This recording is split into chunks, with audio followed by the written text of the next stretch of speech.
watching TV or something like that, and you're watching TV, and like you would be sitting on the couch behind me or something like that, watching TV for no other reason than I'm watching TV, and it's like that's a great memory, and it's super minor, and it's not a big thing. There was no to do about it. It's just a little moment that happened, but it stands out to me as being genuinely great from just a pure objective sense, like no subjectivity involved. Just that's a you as a human being, as an existence, as a will separate to my own. I You look enough like me, I guess, as a biped that I can tell you should probably think close enough to me that you would appreciate a moment like that as I would. Mm-hmm. Um, and I think the idea that we somehow evolved the ability to appreciate that thing in a seemingly a screaming void, that both is and isn't a singularity, because I believe I believe the universe never expanded. We are all existing inside of a singularity. All time is happening at once. We simply are passing through it three-dimensionally, and therefore incapable of perceiving it. We haven't evolved that far yet, damn it. Give us a break. We're working on it.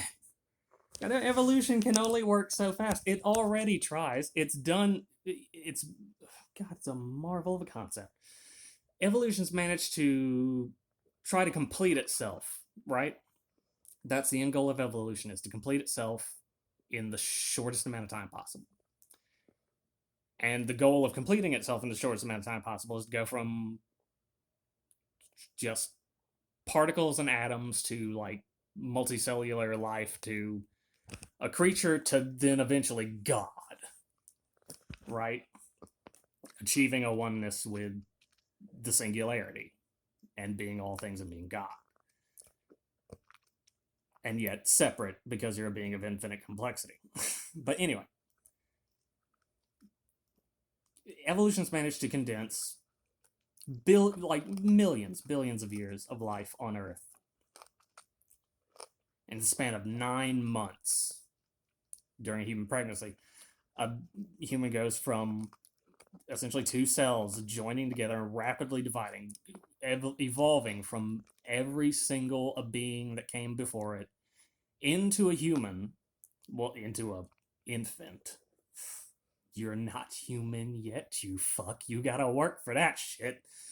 Um, so anyway, it spawns this being that will eventually grow, continuing evolution into a human. I think the human stops developing around like 22 or 3, so, early 20s or something like that, is when your body finally stops developing. And that is when you have completed evolution to your human form, what you are. A being that can comprehend itself and its place in the you fuck. Do you not understand what that means, you cocksuck? What are you talking about? You don't understand what that means. That's the most beautiful thing I've ever fucking heard. Is that you can understand. Nothing you've ever observed besides beings like yourself has been able to understand on that level.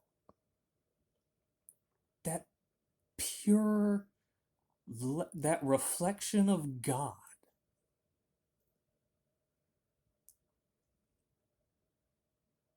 The ability to have conceptualized, self-realizing thoughts is the purest divine experience one can undergo.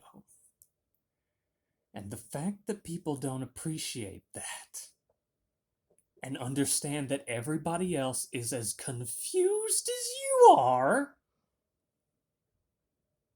because we don't know what the fuck that does it mean that we can understand it? Surely something had to have made that, because you're too stupid to make that. You couldn't have done it to yourself. And yet you somehow did. You came into being. You don't remember what happened before you were born. You just were aware. You were aware. The Word appeared, and the Word was God, and God was with the Word. You're the Word, and you're God.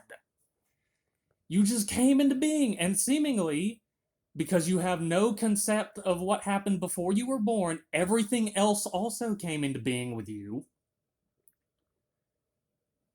But there's no way you could have made, because you're too stupid. You couldn't have made that. You had something had to have, but you can't. But you can't see it, and you can't touch it, and you can't perceive it like you can everything else. It's somehow separate, and therefore, in your mind, because it is somehow separate, it is somehow a divinity, and that all things that come from it, the pureness of thought and the pureness of your concept of good, are divine. And because you have no concept of anything other than yourself, you believe you are connected to it. You have to be. Because you're you, damn it. You came into being and imagined the world. So you have to be connected to the divine, because that's a divine act. That is the purest divine act, is the act of creation and conceptualization and the human experience of self reflecting upon self in another person. And all the emotions that come with that across the range of being is the most beautiful thing in the entire world. It's God and it's love and it's knowledge and understanding. All it wants is just the simple act of self reflecting upon self in your own mind and body and in the thoughts and words of others. It is the single greatest thing I've ever thought. And I hope and pray to whatever is divine in myself and in God, and the simple act of thought that my reflected self in others understands that as I do. Because that would be the purest form of oneness. And God and self in a singularity of